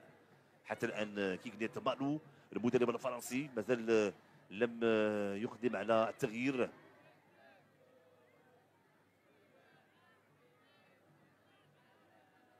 امامنا نهيله بنزينا، امامنا يان رودزيلا كذلك يقوموا بعمليه ديال الاحماء والتسخينات. اخر تعليمات لساره كاسي طرف الطاقم التقني المساعد لخورخي فيلدا رودريغيز. اذا نجاة بدري لقاءات الاسعافات الاوليه الان سيتم اخراجها خارج ارضيه الملعب. لاعبه فريق الجيش الملكي، لاعبه مخضرمه خبره وتجربه لنجاة بدري، بالتالي تجارب يمكن تقديمها كذلك لهذو اللاعبات. الان امامنا في الصوره ساره كاسي لاعبه شابه تقديم. لاحظوا خورخي فيلدا رودريغيز اللي جانب مساعد كرمان كذلك لايصال كل الافكار ديال فيلدا رودريغيز للاعبات المنتخب الوطني المغربي. اذا المباراه متوقفه الان في انتظار كما قلت القيام بالتغيير، تغيير اضطراري الان بعد اصابه ديال نجاة بدري، ودخول ننتظر دخول سارة كاسي حكم ديال المباراه. حديث مع لاعبات ديال المنتخبين.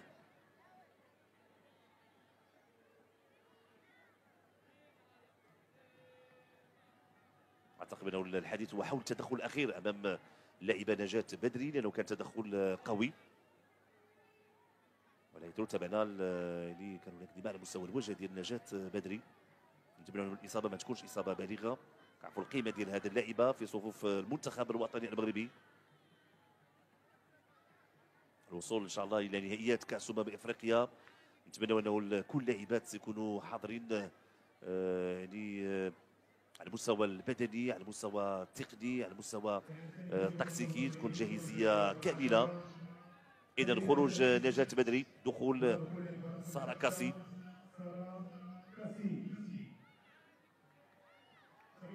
كذلك روزي لايان لاعبة فريق توتنهام الانجليزي تستعد للدخول مكان سناء مسودي.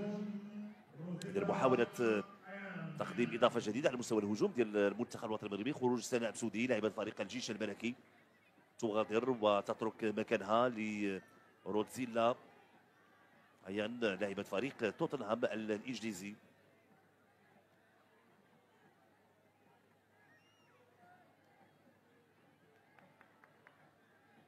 اذا ننتظر استئناف اللاعب وخطا لفائده المنتخب الوطني المغربي.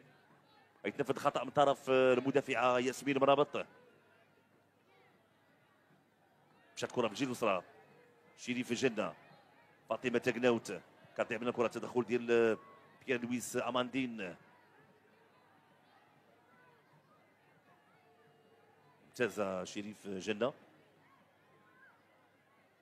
لاحظوا استرجاع الكره في الوسط، فاطمه تاكناوت لفائده المنتخب الوطني المغربي. تدخل قوي مره اخرى. حذاري، لازم الحكم الان يعني يكون هناك بطاقات، لان تدخلات هي قويه.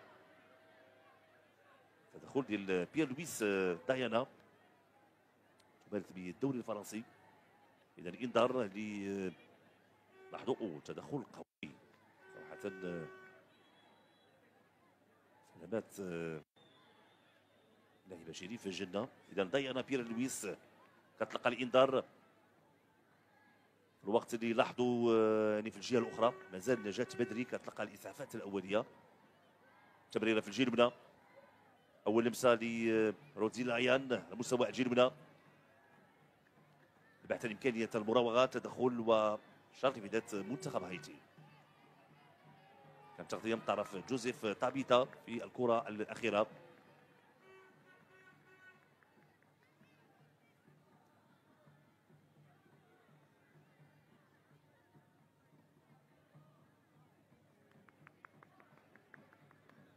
اذا شرط في بدايه منتخب هايتي تنفذ من طرف العميده مونديزير نيريليا. استرجعوا كره لعبات ديال المنتخب الوطني المغربي، فرصه ومحاوله تمريره فاطمه تاكناوت وضعت الكره، تسديده ومرات جانبا.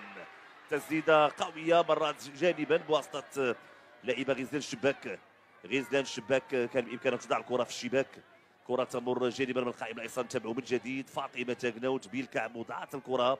التحضير كان ممتاز لغزلان الشباك التي تسدد بكل قوه، والكره تمر جانبا. كانت فرصه ومحاوله سانحه للتسجيل من اجل اضافه هدف ثاني في ذات المنتخب الوطني المغربي. يعني بعد التسديده تابعت ردة فعل ديال خورخي فيلدا رودريغيز، وهذا كيبين انه يبحث عن هدف ثاني ويبحث عن هدف تقدم. كره خارج ارضيه الملعب. المدرب الاسباني على المستوى العالمي اكيد الاطار الاسباني عنده حضور قوي،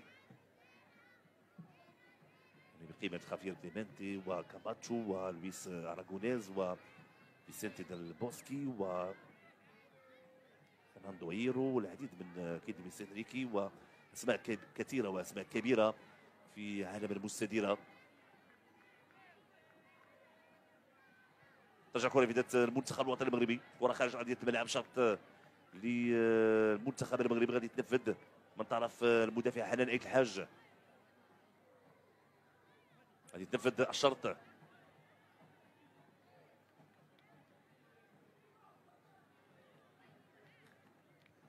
تدخل الدفاع ديال منتخب هايتي. كره في الجهه اليسرى، ياسمين مرابط.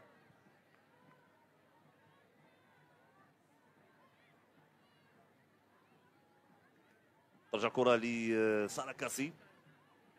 عزيزة رباح،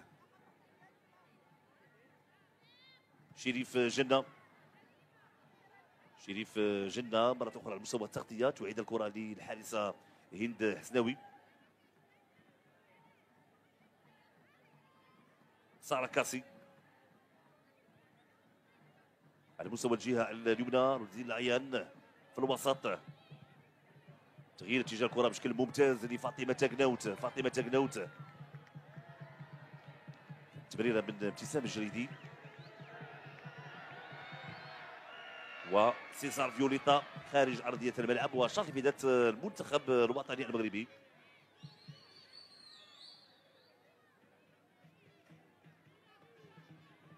المنتخب الوطني المغربي اللي كان جرى العديد من المباريات الودية أمام مدارس مختلفة، خصوصا من المدارس الإفريقية. منتخبات بقيمة الفوز اللي كان أمام منتخب مالي، اللقاء اللي كان ضرب بملعب ثاني ترمل بتطوان، والفوز أمام منتخب بوتسوانا، وأجرى أمام السنغال، أمام تنزانيا، والعديد من المنتخبات الإفريقية.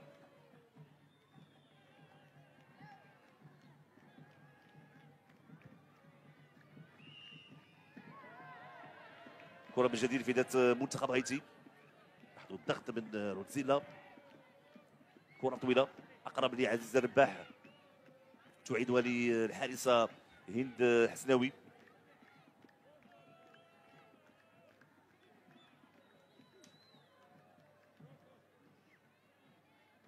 منتخبات سنية كذلك على مستوى الذكور، منتخب أقل من 17 سنة، كأس افريقيا اللي غادي تجرى بين 30 من شهر مارس و 19 من شهر ابريل، مؤهله لنهائيات كاس العالم. منتخب الوطني المغربي وضعت القرعه الى جانب اوغندا، تنزانيا ومنتخب زامبيا. اكيد نهائيات كاس افريقيا قبل 17 سنه غتجرى بالمغرب، وهي كذلك مؤهله لنهائيات كاس العالم اللي غادي تكون بقطر في الوقت اللي كاس افريقيا قبل 20 سنه المقبله بكوت ديفوار 26 من شهر ابريل والثامن عشر من شهر ماي. المنتخبات الاربعه اللي غتاهل الى النصف النهائي غادي تحجز مقعد بكاس العالم. المنتخب الوطني المغربي ودعت القرعه الى جانب نيجيريا، مصر وجنوب افريقيا. خطا لفائده منتخب هايتي. امامنا جودي تشيرلي تستعيد لتنفيذ هذا الخطا وهذه الكره الثابته. رفعت الكره داخل منطقه الجزاء، خروج الحارسه هند حسناوي. ابعاد الكره تعود من جديد لجوزيف طابيتا على مستوى الجهه اليمنى. انطلاقه ديال تشيرلي، كره بعيده خارج ارضيه الملعب وضربه مرمى لفائده المنتخب الوطني المغربي. التمريره كانت من جوزيف طابيتا نحو اللاعبه جودي تشيرلي. اعتماد على الجهه اليمنى كتبقى نشيطه بالنسبه لمنتخب هايتي. اذا ضربه مرمى.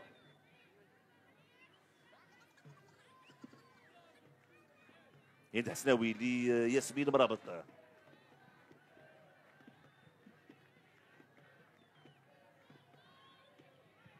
كرة طويلة، محاولة إمكانية الدخول داخل منطقة الجزاء وسط لاعبة إيمان الغزواني.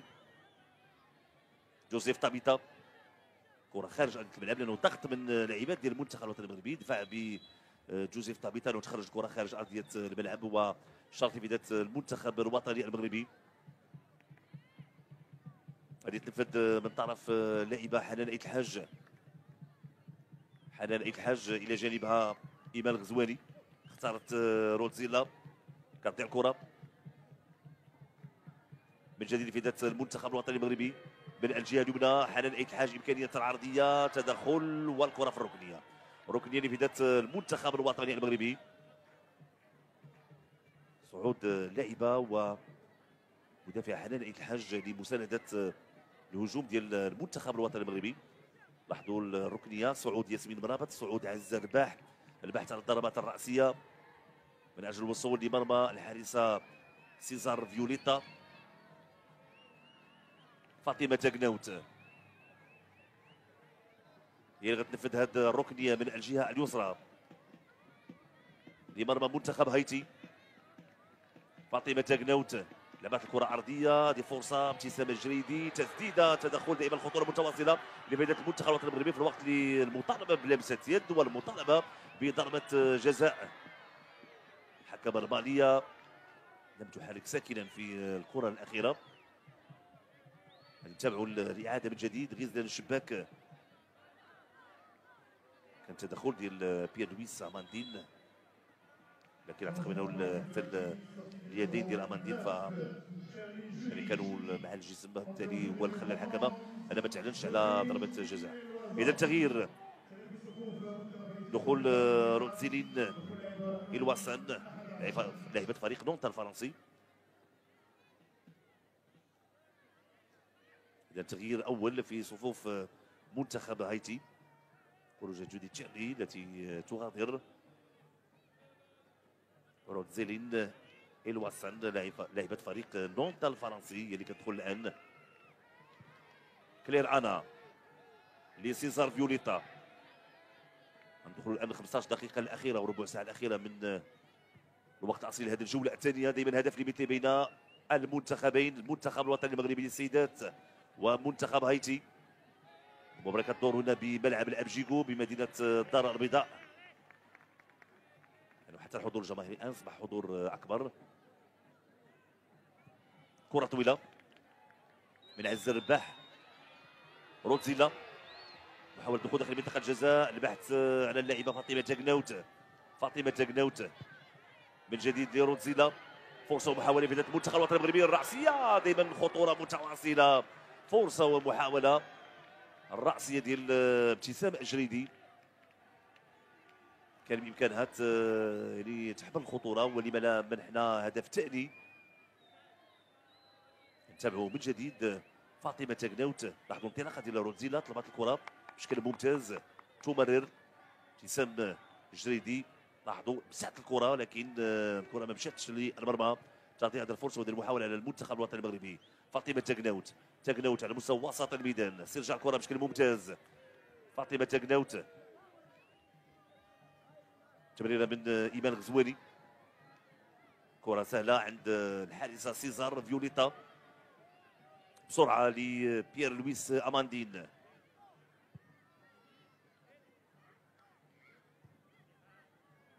نتيجة أمامنا دائما هدف لمثلي بين المنتخبين. هدف نيرينيا مونديزيل في حدود الدقيقة 39 من الجولة الأولى، وغزلان الشباك في حدود الدقيقة 43 في الوقت. تابعوا هذه الفرصة وهذه المحاولة من الجهة اليسرى. مونديزيل نيرينيا رفعت الكرة، محاولة خطيرة خارج أرضية الملعب وضربة مرمى. ضربة مرمى لفائدة المنتخب الوطني المغربي. كان البحث على لاعبة روزيلين الواسن، اللاعبة اللي دخلت خلال هذه الدقائق.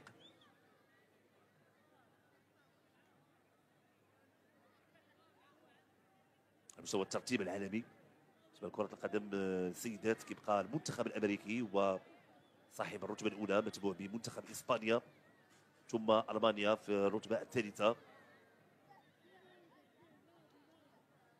المستوى الافريقي كما قلت نيجيريا في الرتبه الاولى، جنوب افريقيا في الرتبه الثانيه، والمنتخب الوطني المغربي في الرتبه الثالثه. في الوقت العربي المنتخب المغربي هو صاحب الرياده. هذه فرصه ومحاوله لفائده منتخب هايتي. كاين هناك خطا، كرة في الوسط، انطلاقة ديال ابتسام الجريدي. ابتسام الجريدي محاولة في المنتخب الوطني المغربي. ابتسام الجريدي، فرصة، تدخل سيزار فيوليتا. ممتازة ابتسام الجريدي، طريقة باش انطلقت خدات الكرة. نتابع من جديد هذه الفرصة وهذه المحاولة لفائدة المنتخب الوطني المغربي. ابتسام الجريدي يعني انتظرت المساندة لما شافت بأن يعني حتى روزيلا عيان كانت شوية بعيدة أمام ثلاث مدافعات، بحثت على القائمة الثانية، لكن تسديد عرفت تدخل الحارسة سيزار فيوليتا في الوقت اللي فرصة ومحاولة من الجهة اليسرى لفائدة منتخب هايتي. البحث على التمرير داخل منطقه الجزاء. رفعت الكره، محاوله خطيره خطيره خطيره، تدخل ممتاز لهند حسلاوي امام بيير لويس اماندين. بيير لويس اماندين تسدد بكل قوه في الوقت اللي نتابعوا هذا المرتد الهجومي. فاطمه تاكناوت، فاطمه تاكناوت تنتظر المسانده. تمريره، فرصه ومحاوله بواسطه اللاعبه ايمان غزواني. ايمان غزواني، هناك صافره، هناك رايه، هناك رايه وضعيه تسلل. وهذا هو اللي خلى فاطمه تاكناوت انها انتظرت شيئا ما مرات، ولكن كان في وضعيه تسلل. سنتابع بالفعل كان وضعيه تسلل. كان بامكان فاطمه تاكناوت ان تختار الجهه اليمنى. كان انطلاقه ديال رودزيلا، محاوله تضيع على المنتخب الوطني المغربي.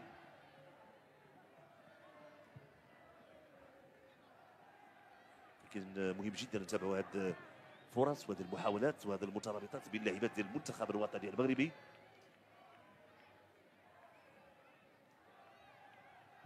تمريره من جينيفر ليماج على مستوى الجهه اليسرى. جوزيف طابيتا، جينيفر لكلير انا، بيير لويس اماندين، بيلشي دايل. تمريرات قصيره بلاعبات ديال منتخب هايتي. استرجاع كره من فاطمه تاكناوت، كره خارج ارضيه الملعب.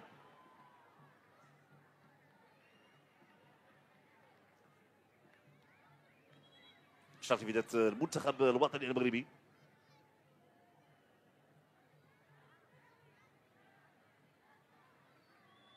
هذه تنفذ الشرط من طرف اللاعبه والمدافعه شريف جنه. شريف جنه اللي كتقدم صراحه مستوى طيب. لاعبه شابه كما قلت، لاعبه عندها 18 سنه فقط. تمارس بالدوري البلجيكي ولاعبه عندها مستقبل كبير. غزال الشباك لرودزيلا على مستوى الجهه اليمنى. رودزيلا كتمرر لحنان ايت الحاج.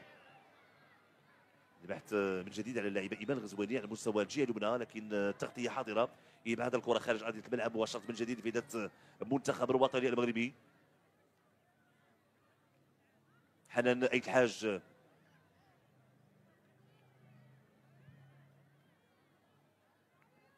سارة كاسي. حنان ايت الحاج، تمرير ممتازه لرودزيلا، امكانيه التمرير، فرصه ومحاوله تمر من امام المرمى. تمر من امام المرمى لابتسام جديد، كانت بعيده شيئا ما. فرصه ومحاوله في المنتخب الوطني المغربي، لانه تابعنا رودزيلا لعبت الكره بكل قوه، بان اي لمس للكره كان بامكانها تخرج الحارسه سيزار فيولي. لاحظوا طريقه التمرير او طريقه التسديد، كره ارضيه لكن الكره تمر من امام شباك. بيلشي طايل، حكم المساعد رفع الرايه. شرط في بدايه المنتخب الوطني المغربي.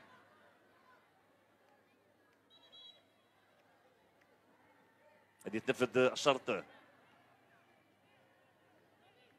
تعليمات دائما من طرف المدرب الاسباني. غزال الشباك ممتازه، تمريره لايمان غزواني. غزال الشباك دخول داخل منطقه الجزاء، فرصه محاوله لفداء المنتخب الوطني المغربي. تغطيه حاضره وضربه مرمى. كانت محاوله لفداء المنتخب الوطني المغربي. لاحظوا العوده ديال اللاعبه روتزيلين الواسان اللي تمكنت من تكون هناك تغطيه امام غزال الشباك، وبالتالي كره خارج ارضيه الملعب وضربه مرمى لفائده منتخب هايتي.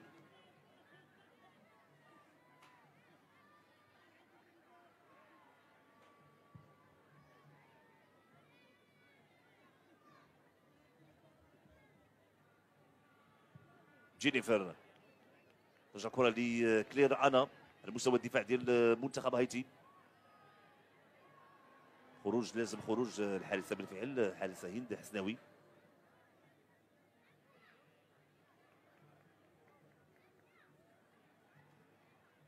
كل هدوء لعزة رباح. ياسمين مرابط، كرة طويلة.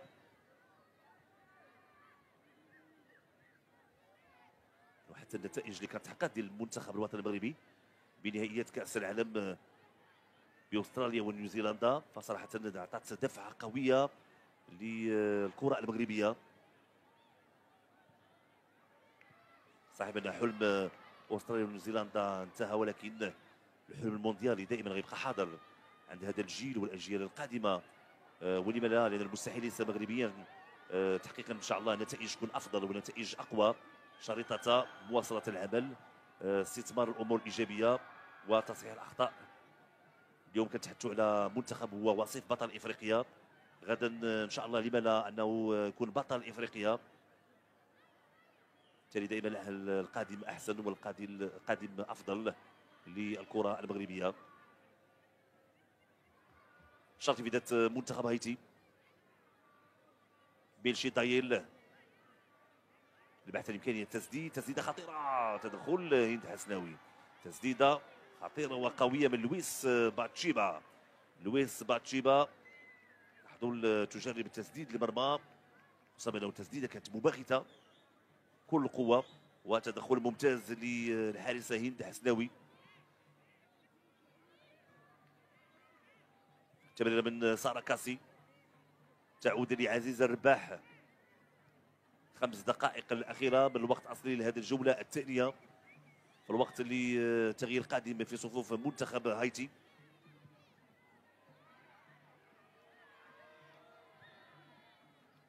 لعيبة كتساعد الدخول، لعيبة أنيسة براهيم. هذه فرصة محاولة، أعتقد هناك وضعية تسلل بالفعل كانت واضحة على لاعبة رودزيلين الوصل اللي كانت في وضعية تسلل. نتابع من جديد هذه المحاولة. إذا خروج مونديزير نيريليا مسجلة الهدف.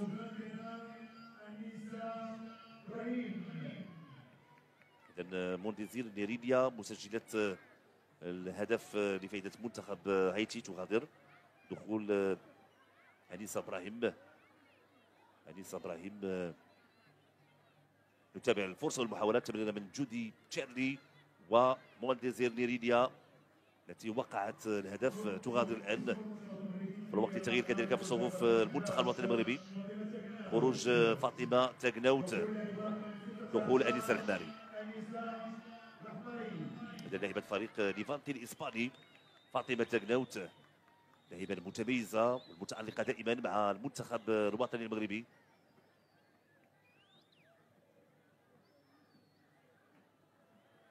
ياسمين مرابط كتلعب الكرة في الجهة اليمنى. ليونو زيلا، حنان إتحاج، تمرير دائما على مستوى الجهة اليمنى. استرجاع كرة من طرف ميتشي دايل. لاحظوا العودة ديال غزلان الشباك بشكل ممتاز. حنان إتحاج، ياسمين مرابط،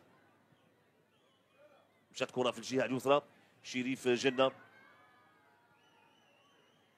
مرة أخرى لعزيز الرباح. ياسمين مرابط كتلعب الكرة طويلة، تدخل بيير لويس أماندين. شريف جنة، ابتسام الجريدي ما تمكناش من حصر الكرة. تعود لفائدة منتخب هايتي على مستوى الجهة اليمنى لإبراهيم أنيسة اللي دخلت منذ قليل. محاولة خطيرة لفائدة منتخب هايتي داخل منطقة الجزاء، تغطية حاضرة ممتازة. العودة كذلك ديال اللاعبة سارة كاسي، فرصة ومحاولة خطيرة لفائدة منتخب هايتي. ولاحظوا السرعة في تنفيذ العمليات والمترابطات والتمريرات، كذلك الامكانيات التقنيه لمنتخب هايتي. وهذا هو اللي اعتبرت بان يعني محك حقيقي ومباراه هي مهمه ومفيده كيف ما كانت النتيجه بالنسبه للمنتخب الوطني المغربي. كنلعبوا امام لاعبات اللي كما قلت بانه كينشطوا بالدوري الفرنسي وبالدوري الامريكي وبالدوري الاسباني، وبالتالي هي دوريات كبيره ودوريات قويه. تمريره على مستوى الجهه اليسرى، لكن الكره كانت فقط للاعبات منتخب هايتي. تعود لفائده المنتخب الوطني المغربي بواسطه لاعبه انيسه الحماري. انيسه كتمرر لغزلان الشباك. غزلان الشباك، تمريره لابتسام جريدي. تدخل دفاع ديال المنتخب هايتي اللي كيبعد الكره، كره اقرب للاعبه والمدافعه عز الرباح اللي كتخلي الكره تخرج خارج ارضيه الملعب، وشرط لفائده المنتخب الوطني المغربي. إغنيت مالو مدرب الفرنسي كان يعلم جيدا بانه سيواجه كذلك منتخب قوي ومنتخب منظم. تمريره ممتازه على مستوى الجهه اليسرى. شريف جنه تمريره، لكن الكره كانت بعيده، اقرب للاعبات منتخب هايتي. عند اللاعبه روزيلين إلواس. تدخل ياسمين مرابط، روزيلايان، ساراكاسي، اللي شريف جنة، عزيزة رباح. مرة أخرى على مستوى الجهة اليسرى. تدخل، هناك خطأ بالفعل، خطأ واضح. تدخل أمام لاعب أنيس الحماري، خطأ لفائدة المنتخب الوطني المغربي. لاحظوا التدخل ديال بيير لويس أماندين لاعبة فريق سانتيتيان الفرنسي. لاحظوا بان خورخي فيلدا كيطلب من اللاعبات انه يساعدوا الان من اجل استثمار هذه الكره الثابته، خصوصا الان كنلعبوا الدقيقه الاخيره من الوقت الاصلي لهذه الجوله الثانيه في انتظار التعرف على الوقت بدل الضائع.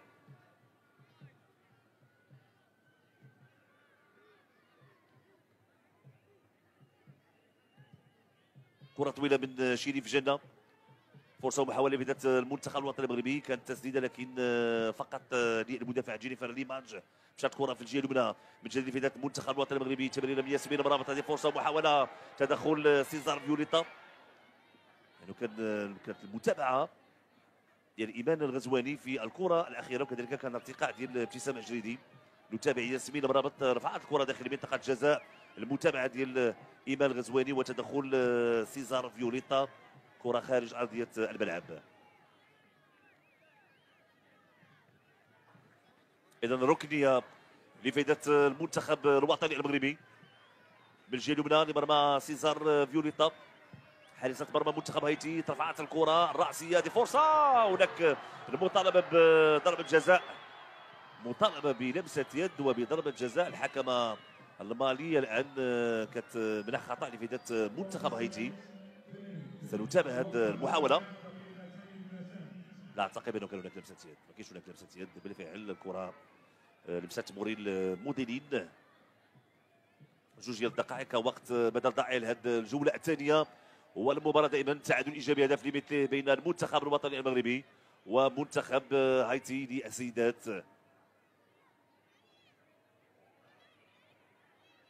اذا الخطا لفائده منتخب هايتي في الوقت اللي هناك تغيير قادم، دخول دومون تشيلسي، هذه لاعبة فريق اولمبيك مارسيليا، وخروج لويس باتشيبا اللي قدمت مستوى طيب في صفوف منتخب هايتي. تغادر لويس باتشيبا لاعبة فريق اف سي فلوري، وهي اللاعبة اللي خرج منها تجاور سارة كاسي، كذلك اللي دخلت منذ قليل في صفوف الفريق الفرنسي. دخول دوموند تشيلسي لاعبة فريق اولمبيك مارسيليا الفرنسي.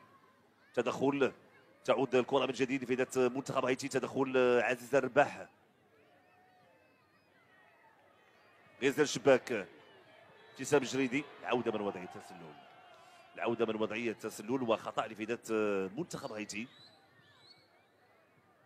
نلعب الدقيقه الثانيه، الثواني الاخيره من هذه المباراه. تمريره من ميلشي دايل، تغطيه من حنان الحاج، ابعاد الكره خارج ارضيه الملعب وشرط لفائده منتخب هايتي. كما قلت كتبقى مباراه مهمه، مباراه مفيده بالنسبه للمنتخب الوطني المغربي في اطار استعداداته لنهائيات كاس افريقيا التي ستقام ان شاء الله بالمغرب. اخر فرص، اخر المحاولات بالنسبه للمنتخب هايتي، البحث عن امكانيه التسديد. مشات كره في الجهه اليمنى، لازم التغطيه. بيير لويس ديانا رفعت الكره، تدخل الحارسه هند حسناوي تتدخل. فرصه اخرى، تدخل الدفاع وياسمين مرابط اللي بعثت الكره، صباح الان مرتد هجومي. البحث عن ابتسام الجريدي، لكن الكره اقرب للاعبات منتخب هايتي. كما قلت الحكمه الماليه تستعيد على انهاء هذه الجوله الثانيه، والمباراه تعود مره اخرى على مستوى الدفاع ديال المنتخب هايتي. جوزيف طابيتا تعلق كذلك العديد من اللاعبات بالنسبه للمنتخب هايتي. اذا نهايه المباراه بالتعادل الايجابي، هدف لمثل بين المنتخبين منتخب هايتي سجلت له موديزير نيرينيا عميده المنتخب وغزلان الشباك في حدود دقيقه 43 من الجوله الاولى.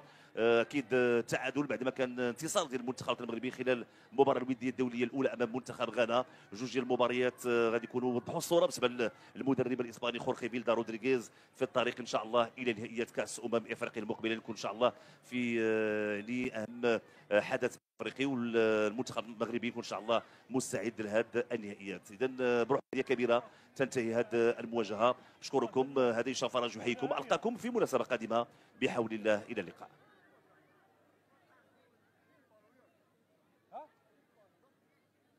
والله ما عطاه الدولة.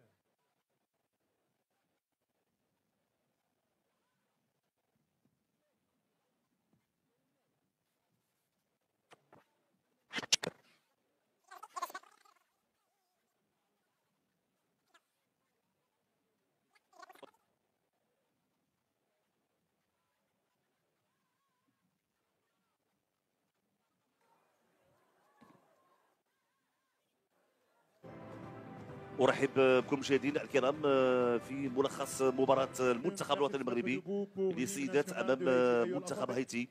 مباراه